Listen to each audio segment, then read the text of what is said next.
Hello and welcome to this episode of Bush Footy Legends. Before we begin, we would like to acknowledge that this podcast is being recorded on the traditional lands of the Noongar people and pay respect to their elders past, present and emerging. The show is produced by Magic Studios and presented by the WA Country Football League in partnership with Healthway, promoting the Think Mental Health message. I'm your host, Jackson Barrett. Let's get into it. On this week's show, Michael Mitchell. Michael, welcome to Bush Footy Legends. Thanks so much for coming on. We appreciate it. How are things? Not too bad, brother. A little bit hectic, but normal sort of day. Yeah. We'll get to some of your pretty incredible footy stories in a sec, but what's keeping you busy these days? What does sort of a week in the life look like? I'm now a consultant, so I do a bit of travelling around the health, mental health and wellbeing space. So, yeah, good news is people want me to work for them. So, yeah. Supposedly, and I've just come to terms with it kind of, I'm a subject matter expert when it comes to Aboriginal social and emotional wellbeing and mental health. So, how important is that at the moment, particularly the sort of times that we've lived through recently and in the country and through footy clubs with Tackle Your Feelings as well? How important is that space at the moment? It's very, very important. The rates are climbing up all the time. I think it used to be 1 in 4. It'll be 1 in 3 soon. Afflicted by mental health and social and emotional wellbeing issues. Life's pretty tough if you're living anywhere. Yeah. Cost of living, and we got coronavirus on top of that, and employment opportunities, all that. So it's pretty tough. It's important work. A little bit about your background. So started up in Carnarvon. What sort of a place was Carnarvon in the Midwest to grow up in that sort of time? I tend to think we got the best of it. So I started in Shark Bay and went to a outstation, Carrang Station, yep, which is no longer a viable station. I was there for about 12 months with my mum and dad. Yep. And they were just ringers out there. Went to Shark Bay, went to school there till about grade 3, then went to Carnarvon, and that's where I found out that I was Aboriginal. We just grew up as normal, but then I was told I was Aboriginal. Yeah. So yeah, it was interesting. It's an interesting point when you're not in that sort of community. No. You just don't know. What was that like as a kid? Well, as a kid, you're kind of resilient and you cope with things, but just hadn't kind of dawned on me or realised that we were different or supposed to be different, because in Shark Bay there was no racism, and it's a little bit of paradise there. But grew up in Carnarvon and it wasn't too bad, but it was pretty good. Did the usual stuff, played all the sports, footy, cricket, basketball, even soccer, bit of touch footy, and no, it was pretty good growing up. How did you find footy? Was it sort of at that age in that part of the world just sort of what you did? Is that how you came about playing for the first time? Was it something that had run in the family? How did that come about? Yeah, kind of.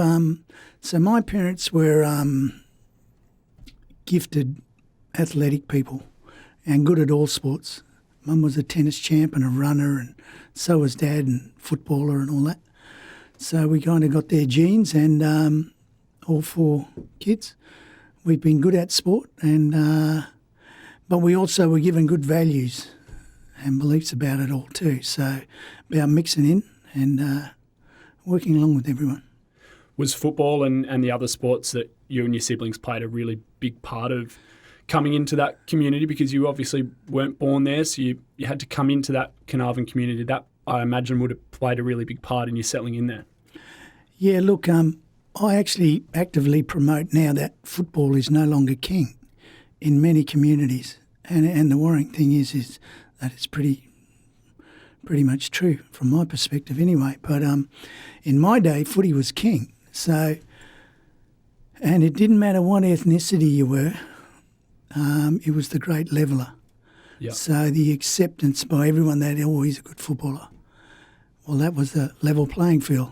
It wasn't until you walked off and experienced some other stuff in other towns and you realise it's not. You find out about racism and indifference. So, but in Carnarvon it was pretty good. The Mitchell family and the Bellotti family, there was 10 siblings on one side and about 11 on the other. So lots of cousins, aunts, uncles and all that. So they kind of looked after each other. And they had a reputation of being good sportsmen, but kind of not to be messed with either, which is good. At what sort of age did you realise I'm pretty handy at this football thing? You're obviously naturally gifted and it's something that carried through your career. At what point did you go, this might be for me, I'm pretty handy here? I was always pretty good at sport, good hand-eye coordination, fast.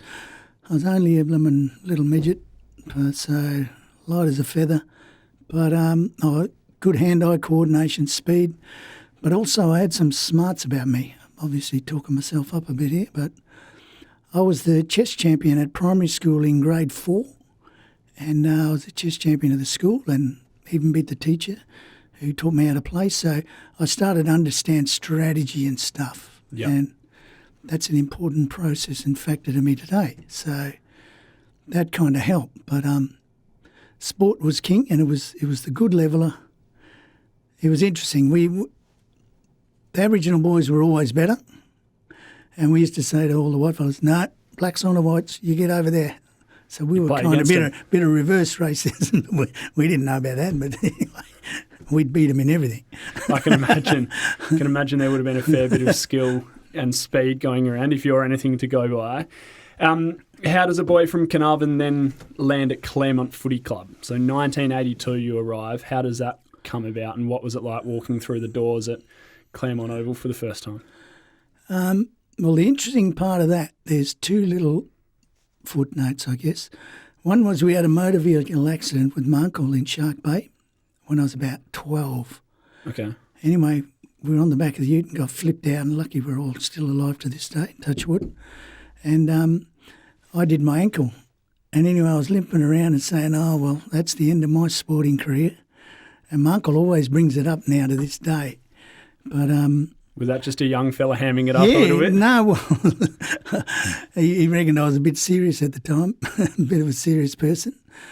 But yeah, so played footy in Carnarvon at Warriors, and I actually got a call from East Fremantle to go down to training at East Fremantle, one pre-season, not too sure what year, but a bloke called Ken Smith was the coach. Anyway, I went down there with about 180 other fellas, 160. We were running around in the middle of summer, and anyway, he called me in one day after about 2 weeks and said, oh, Mitch, look, you're a bit small. We're going to let you go, and, all the best. So I thought, okay. So I went back to Carnarvon.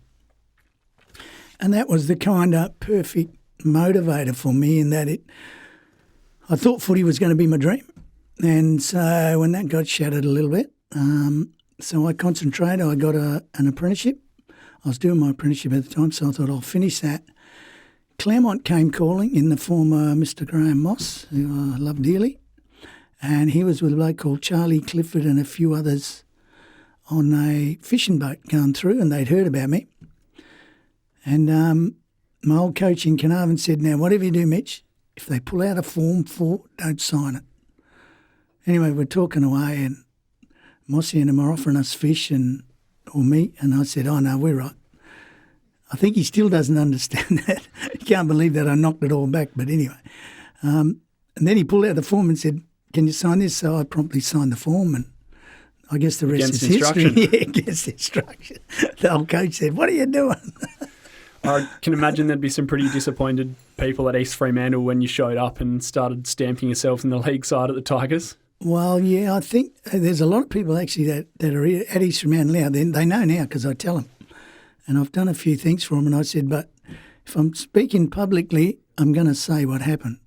So, you take it on the chin, and sometimes you win, sometimes you don't. So down to Claremont. Do you remember your debut, round 4 against Subiaco Oval in 82? Is it something that sticks with you? No, not really. And a lot of people say you do, but so over my journey, I had lots of concussions, like way too many. And but the best thing about Claremont was there were a lot of country blokes there. So there's a huge contingent from Albany. Yeah. And which is still a big catchment zone for the club. Absolutely, and it's real prime stuff. So that's why I think Claremont still does all right out of it. But no, I got on with all the blokes, and especially Darryl Panizza and Alan Rowe. They're great mates to this minute, as all of them are, and Peter Davidson. So that's the thing about footy, you know. Like, I got mates from the Warriors Footy Club time in Carnarvon, got them from Claremont, and got them from Richmond. And there's a sprinkling of blokes that I know from playing representative football, like for the Gaelic footy tour. We went to Ireland in '88. What was waffle footy like having come from country footy? So, I mean, footy in Carnarvon, it's a handy little breeding ground, but it'd be fair to say it's not one of our more prominent leagues. There are only 3 clubs in Carnarvon, I'm right in saying. So what was the step up to waffle like? You played 13 games in your debut season. Did that involve some games in the twos and sort of acclimatising to that standard? Yeah, absolutely. So, you know, everybody starts in the twos.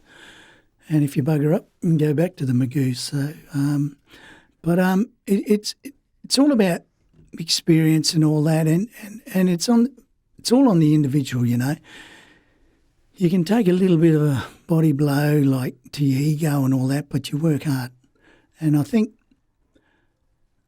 I worked pretty hard, and I was fit, I was strong, but then when I went to Richmond, I went to a new level because the penny dropped, and I worked a lot harder, got a lot fitter, a lot stronger. And then for the first time I started thinking about footy, about how to actually play, whereas all before it was play whatever's in front of me. Boom, boom. Yeah. Yeah.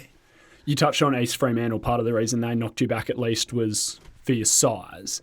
Was there any concerns at Claremont about that? Were they pretty keen on you putting on some size, or was your pace and that sort of thing something you could fall back on rather than needing to be a bigger body to compete? Oh, look, I don't think it mattered with them because the great JK and PK, Phil and Jimmy were there. And Jimmy's not a huge man.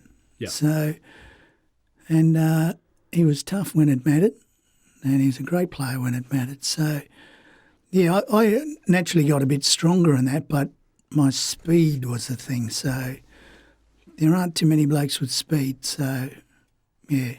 What are your memories of the 84 Sandover like? So by this time you're an established, really, really good player of the competition, and you're becoming known for your pace and you share it. So still the only 3-way tie in a Sandover medal with your teammate, Steve Malaxis, and Peter Spencer. What was Sandover medal night like? Was it the first time you'd gone to one, do you know? I know that they changed the format, and it was down at the Entertainment Centre. Yep. It was. And it was down there, and that's also the first night and the first time they removed the count-back rule. So, and I think we worked it out. If it was on a count-back, I think I wouldn't have won. So I'm glad they removed that rule. And but the good news was that Spanner came down to Claremont, Peter Spencer, not long after.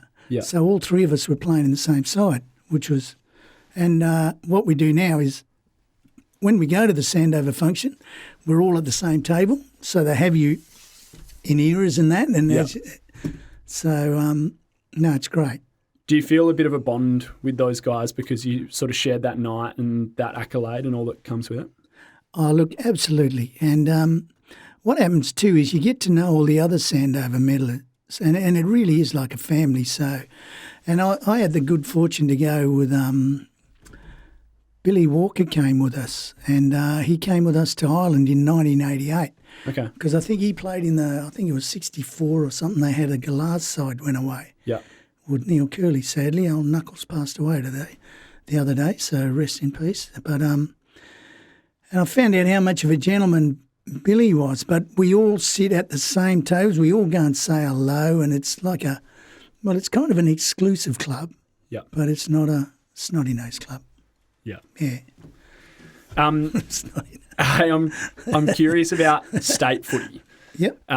It's something that we haven't seen for a long time, and lots of people sort of yearn for it to come back, but you played it the absolute peak of State of Origin football. Yep. So first game in 83, you played South Australia. Later that year, you didn't play, but WA beat Victoria, and most people sort of say this is sort of as good as footy gets, and that side had Gary Buckenara and Ross Glendinning, who came back over. That must have been so special to be a part of that. Yeah, look, it's all about levels, and, you go up a notch and up a notch, and it was fantastic, 43, 44-odd thousand people there.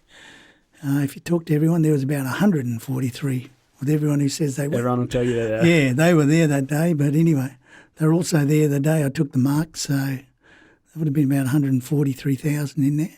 Packed in. Yeah. But no, look, it was special, and it was great to... So they came over, and I played one of the State of Origins when they came over, and we joined in, and I think that was 86, and we won that. And supposedly it's one of the greatest games of footy around that they say ever happened. And sadly, I did my knee late in the last quarter or halfway through it. But thankfully we got over the line. I kicked a couple of goals, and my great little mate, Dale Waitman, he kicked 5 and got the Victorian medal, and it was just a fantastic day, like all champions everywhere.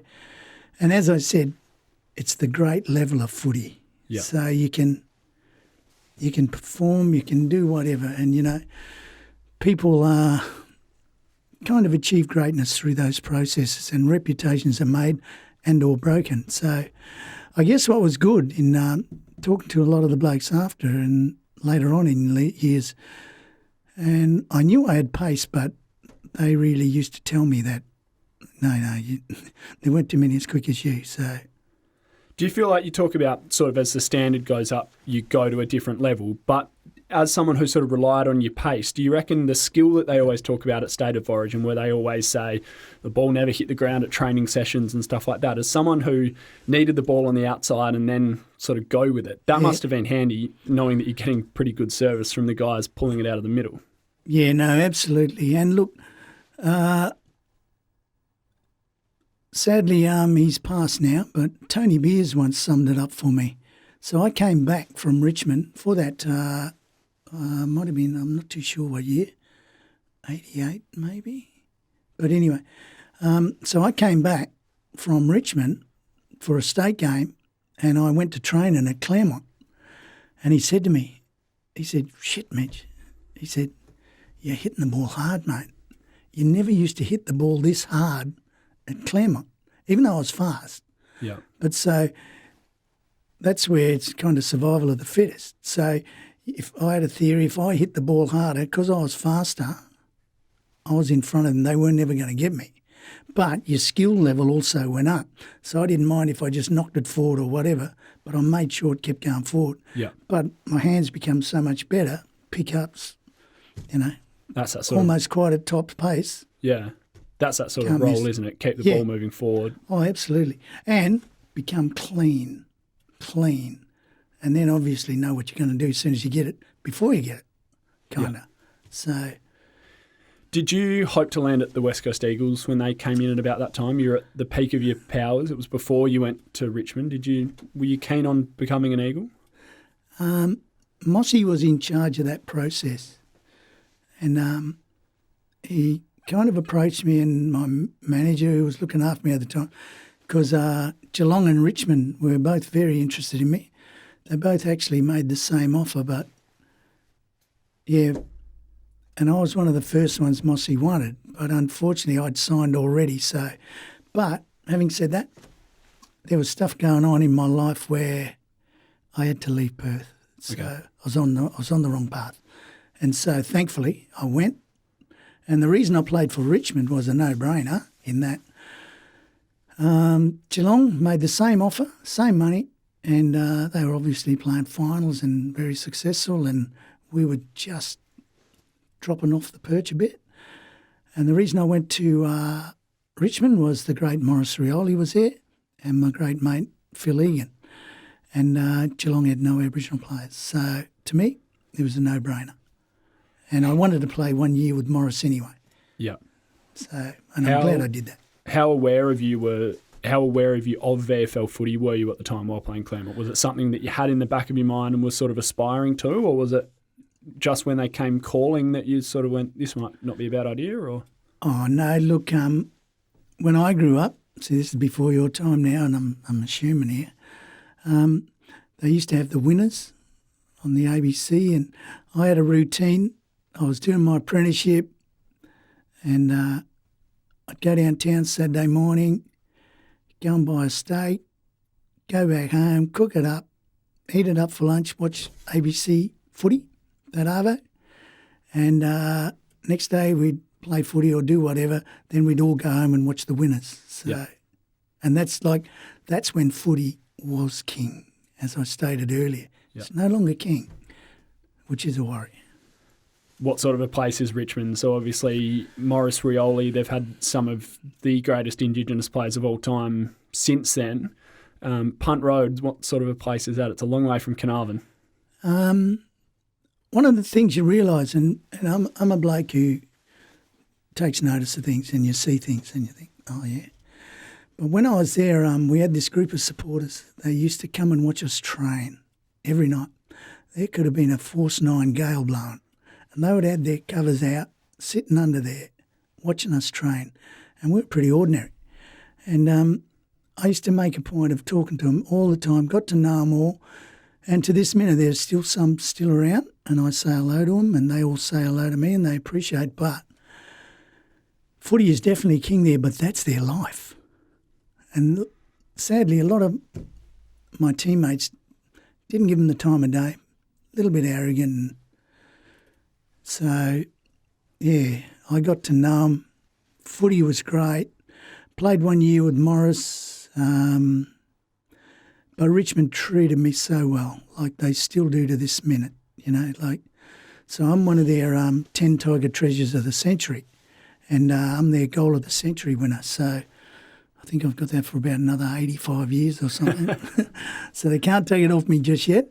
So, but some of the names that are there that the other treasures are, like, say you got Hart, Royce Hart, Francis Burke, Kevin Bartlett. Did I say Royce Hart? Yeah. Royce Hart. Jack Dyer. Yep. Old nifty Nev Crow. He was there for the Save Our Skins campaign, which is what we were there for. But they're all Richmond royalty, and, I'm very humbled by the fact that my name's in amongst our group, and obviously Disco's in there for Mark Roach for Mark of the Century. So, and when I go back to Richmond, they treat me so well that I'm just in awe of it, like so humbled by it. But they do treat me very, very well. Tell us how special a player Maurice Rioli was. Oh, well, his nickname was Mr. Magic, so, and he was magic. Says a lot, doesn't it? Yeah. Look, because I asked him, I said to him, brother, what? When you first come over, he said, it didn't matter where I went, the ball went. And he said from there, but his reputation, everybody just loves him. And it's a shame what happened, and but they still remember him. And, that's fantastic. Is it special watching Morris Jr. play as well? Yeah, look, I'm going over. Yeah, I'm going over in a couple of weeks for a couple of reasons, and I'm going to catch up with him and hopefully have dinner with him and him and young Daniel. So, yeah, it's quite interesting. Some Richmond supporter group want to fly me over, put me up, take me out to dinner with them, and all I got to do is talk to them about footy overnight, and they'll give me some beer money and send me back. Life's good. How good's that? Life's good. Those few years at Richmond still carrying you through. Daniel and Morris Jr. must be really special. They've really stamped themselves, and there's a good group of young Indigenous players in our Shea Bolton's another from this side of the country. They're damn good to watch at the moment, the Tigers. Oh, they're fantastic, and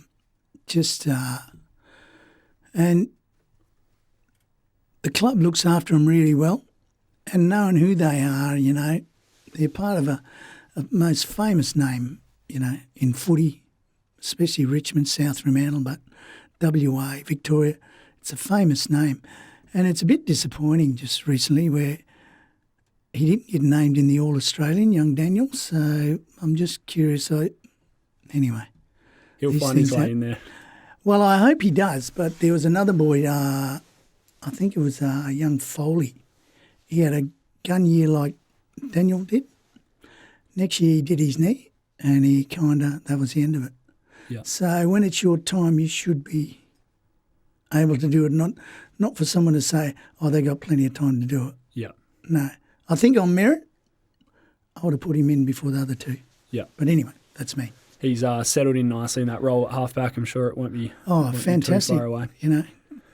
Your early days at the club, fortunes weren't quite as good as they were now. You mentioned you were at the bottom end of things. You were holding up the ladder, especially the first year you finished last. Obviously, that would have been tough in a sense, but do you find it helped you find your feet a little bit? You sort of came into that side and were able to establish yourself pretty quickly?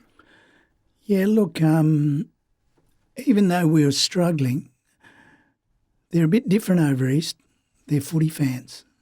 And it doesn't matter what team you play for, they won't hate you for that. But what they do, what the common feedback I get is that other footy fans used to go to the footy and they'd say, oh, we're playing Richmond today. And then they'd say, oh, good, we'll see Mitchell play. And they were looking forward to it. So it's kind of it's a good thing. But we did struggle. But, I did okay personally. But, footy's a team game. It sounds like you endeared yourself to not only Richmond fans, but fans across the league pretty quickly. And I tell you, winning Mark of the Year and Goal of the Year in the same year tends to help that. I want you to talk me through first the mark against Fitzroy.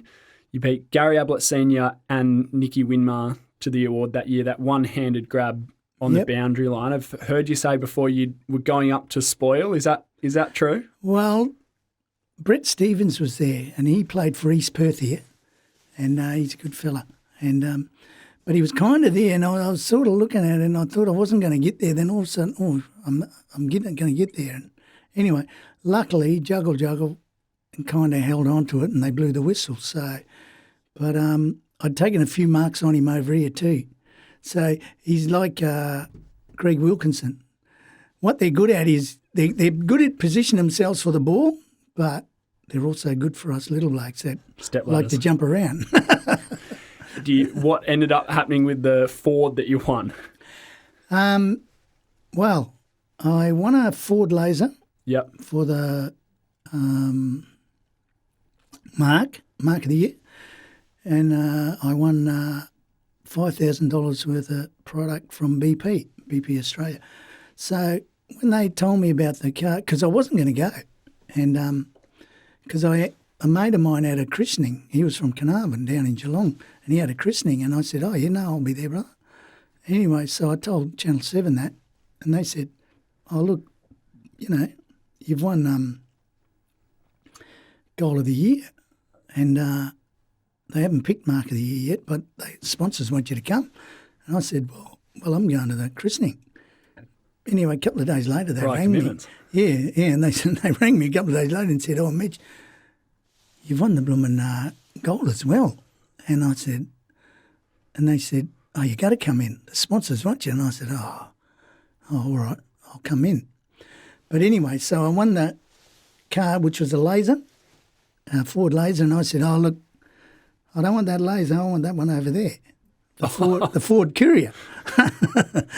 So we worked it out, and I paid a little bit of money on it, not much, but I got a Ford Courier 4x4. Fantastic. That I kept till its negotiating dying on the day. Mark of the Year prize. The Goal of the Year, for those that haven't seen it, you need to find it on YouTube. Against Sydney at the SCG, you pick the ball up at halfback in the middle of a contest. I counted 6 bounces. Yep.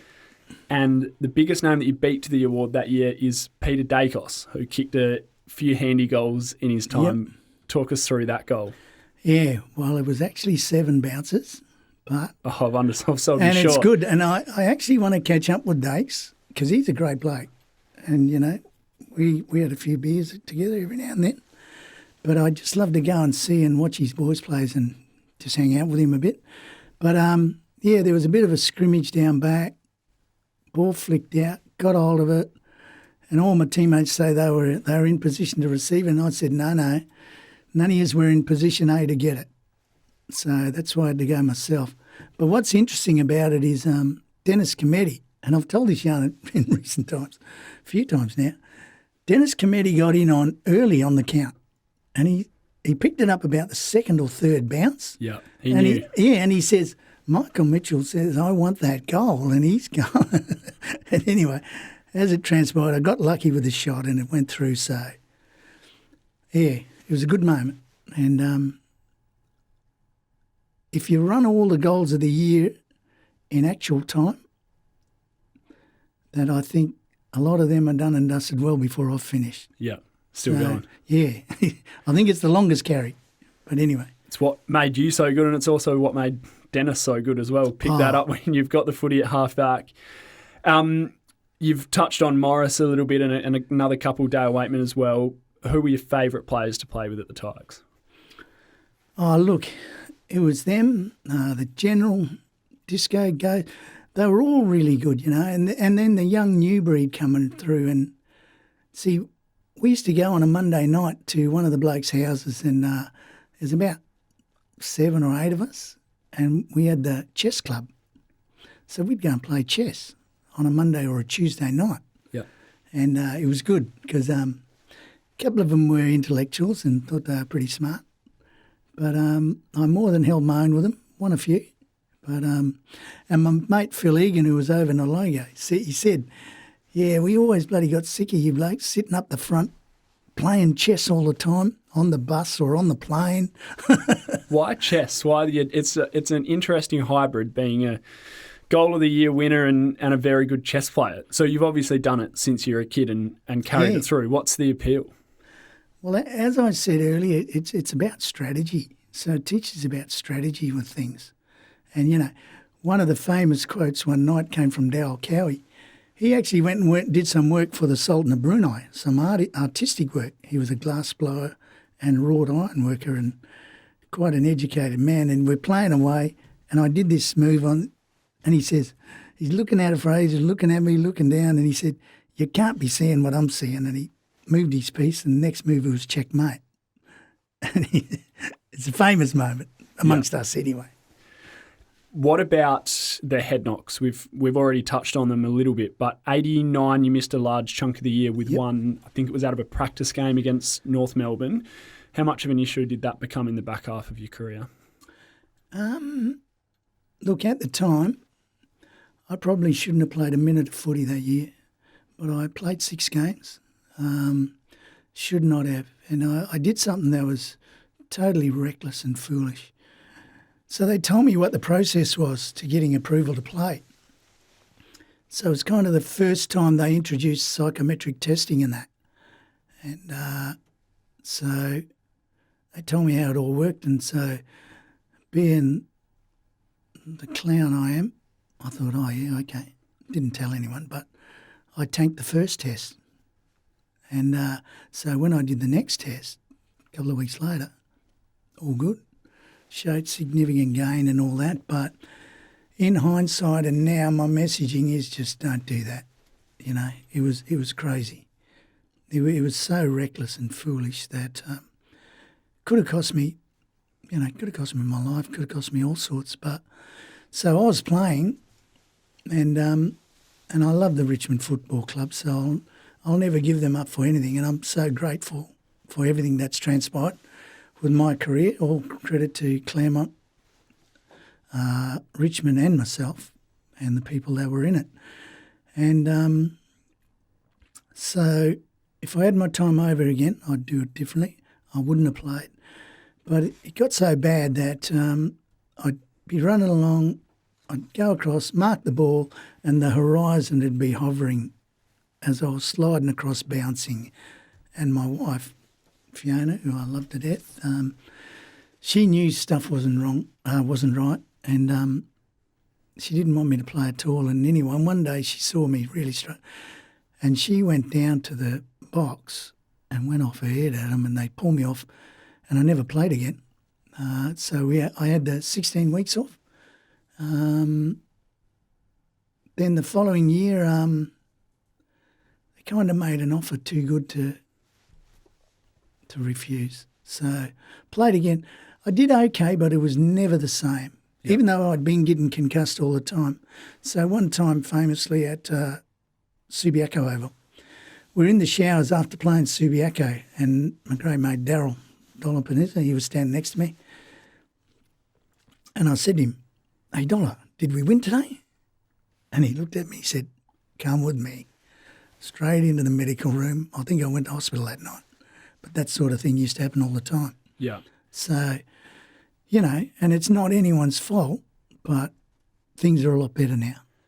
Yeah. You're a fearless player and obviously attacked the footy very hard, and it wasn't the age where shirking a contest was something that you could do. Do you ever remember sort of thinking twice heading into a contest or going back with the flight or anything like that?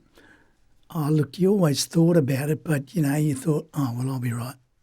But, you know, concussion's an interesting syndrome, and it's just about a movement of the brain, body going one way and all that. So, and that happens many, many instances where there's not even real contact. But in my day, you know, you could get killed from anywhere. In today's footy, if you're not gentle with them and put them down nicely, you get suspended at the minute, which is good and great for the game and for players and longevity and that. But in our day, the crowd roared when you got killed and carried off, and nobody got suspended or sent off. Yeah. It was kind of the law of the jungle at the time.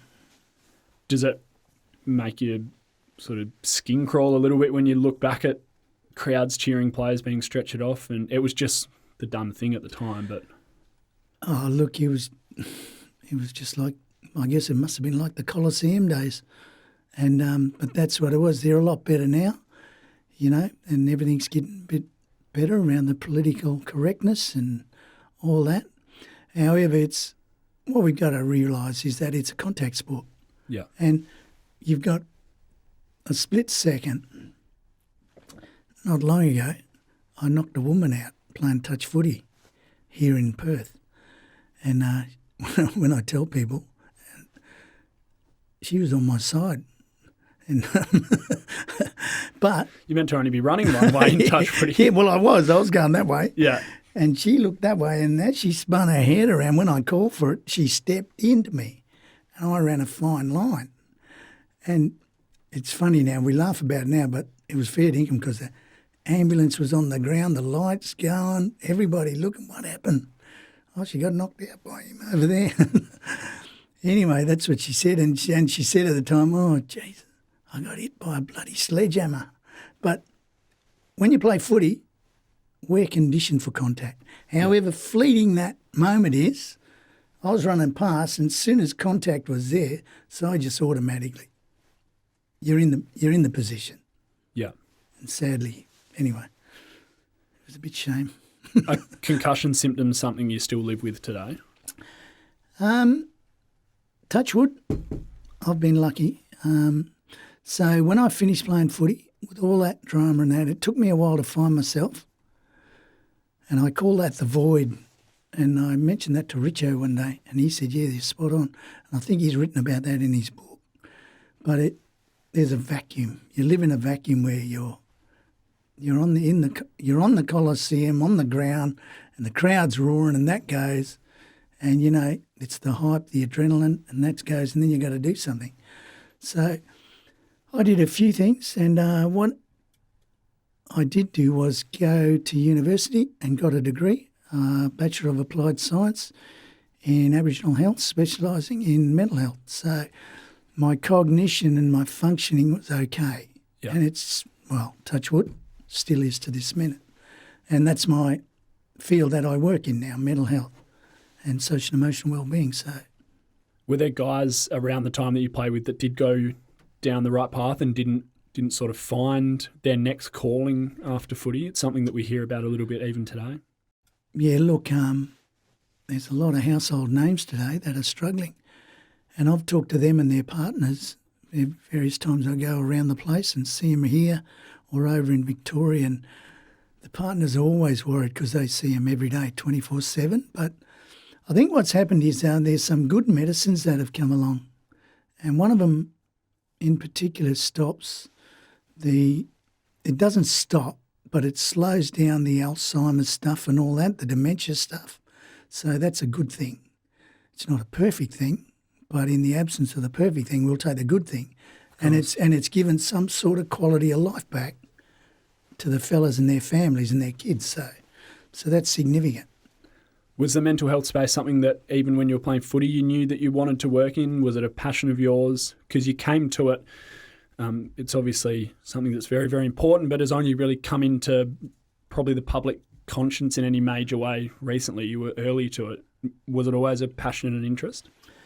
No, not really. Although I'm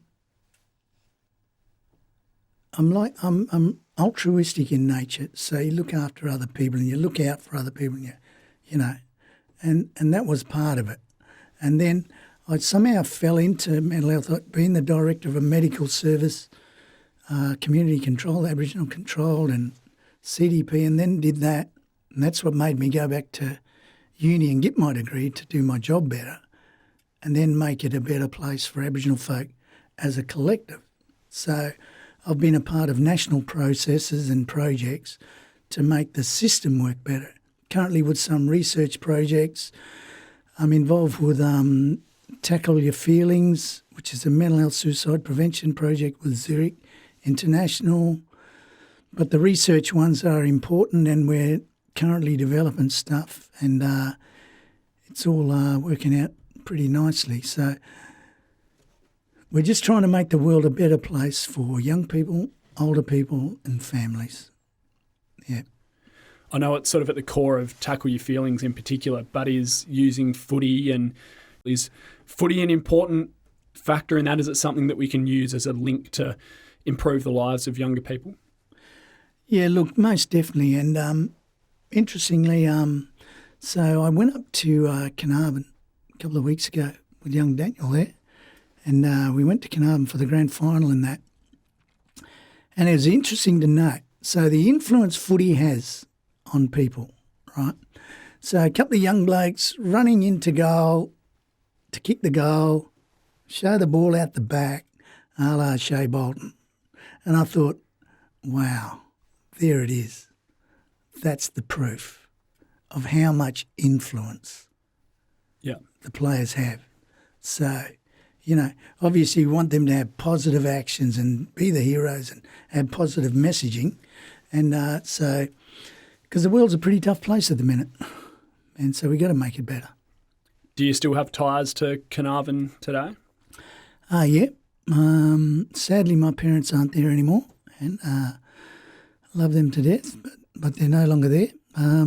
I go back fishing. I said this not long ago to someone. Part of, I guess, this is probably talking myself up a bit here, but I stayed grounded because I never went on one player's trip anywhere with Claremont. I actually went on a player's trip with Warriors Football Club in Carnarvon. We went to Bali way back, early 80s. And but I never went anywhere with Claremont or Richmond. I went back home, stayed grounded, did the things we normally did, saw all my uncles who were special and important to me, and my aunties and family and relations. And I think that's what helped me and has helped me now to this minute. So even though I had my moments, you get carried away a bit, but generally I was pretty grounded. I wanted to ask about the Richmond premierships. You're obviously, it comes through when we hear you speak about how passionate you still are of the clubs and having been there in a difficult time. What did the premierships in 17 and 19 and 20 mean to you? Oh, look, I think I missed the first one, but saw the second two. And, well, it's just good and humbling that we were the top of the tree and not the bottom.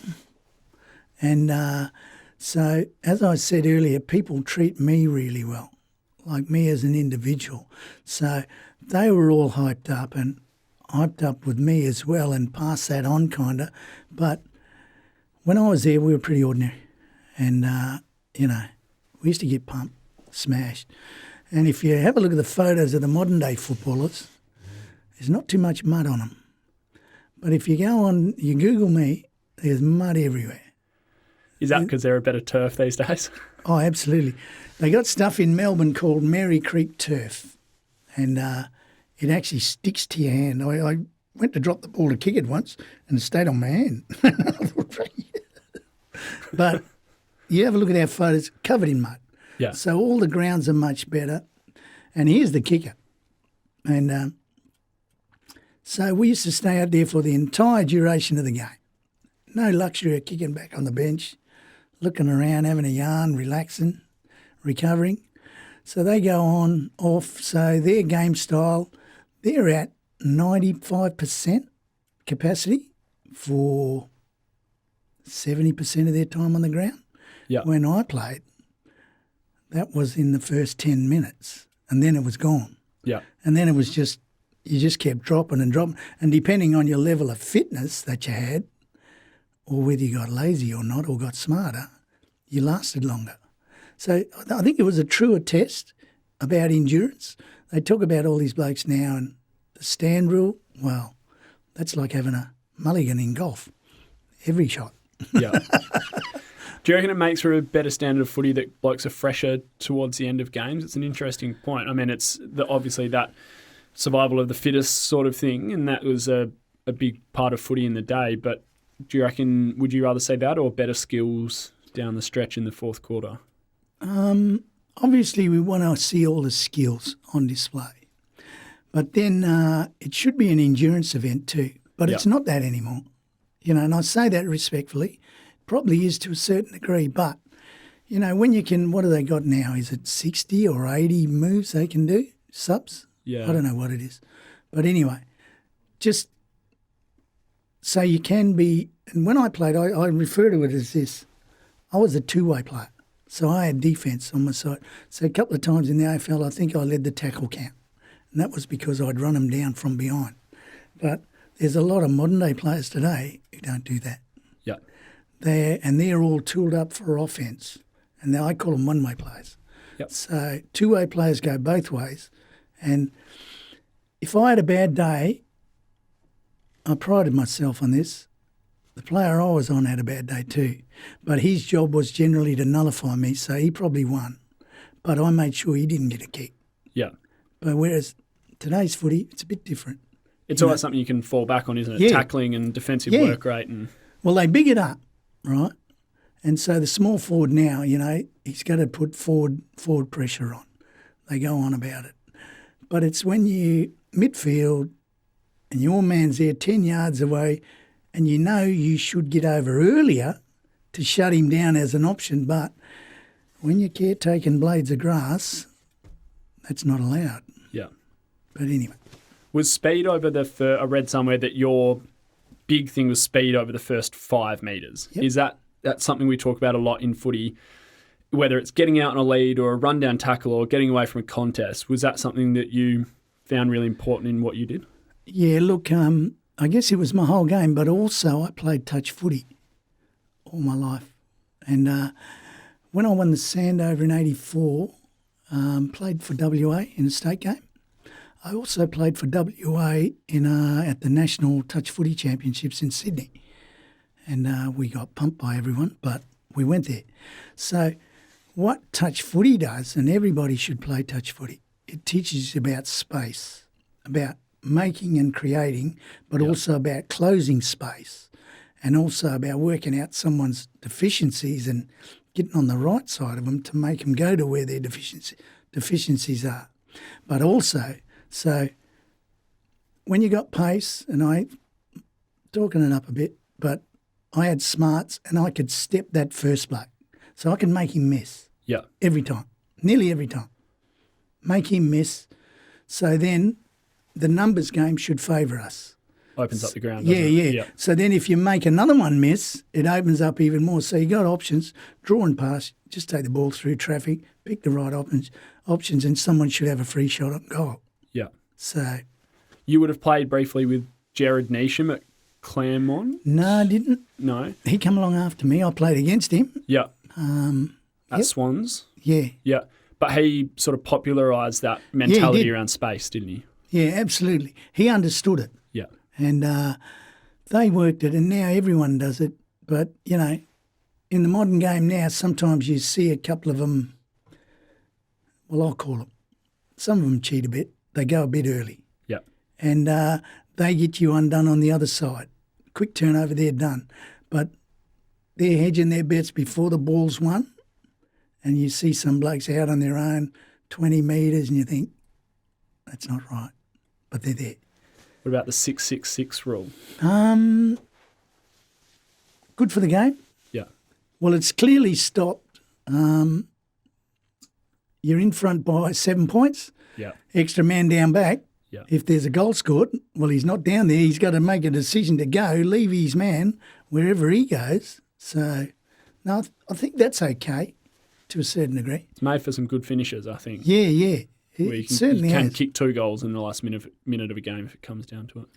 Yeah, no, I think that's one of the better rules, but I think 90% of the other ones, well, shelve them.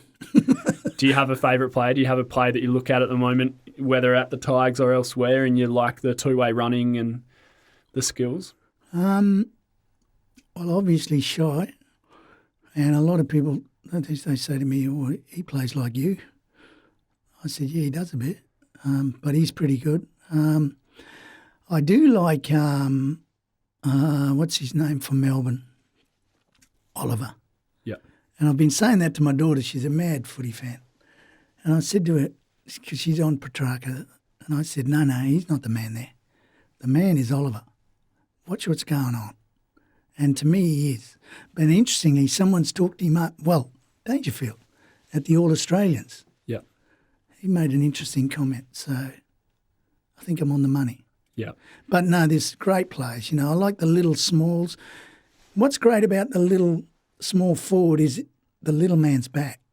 For a little while there, it was these 6'2", 6'3" androids who didn't know how to play, didn't have any idea about it, but the fact that they were athletic, could run a 400 in X amount of time or this many, beep test. Footy's about a bit more than that. Yeah. And you're a brilliant exponent of it, Michael Mitchell. Thank you so much for joining us. We really, really appreciate your time and some of the stories that you've shared today. Could listen to you all day, but we better let you go. Appreciate you coming in. Thank you, my brother. All the best. Thanks for listening to this episode of Bush Footy Legends. If you enjoyed the show, make sure you like, follow and share it with your mates. Make sure you check in on them while you're there. For tips and advice on how to look after yourself, your family and your mates, visit thinkmentalhealthwa.com.au. Get in touch with us through our Instagram page at WA Country Football, or if you want to suggest a guest, email us at wafc.com.au. If you're after more, stay tuned. We'll have an episode dropping every week.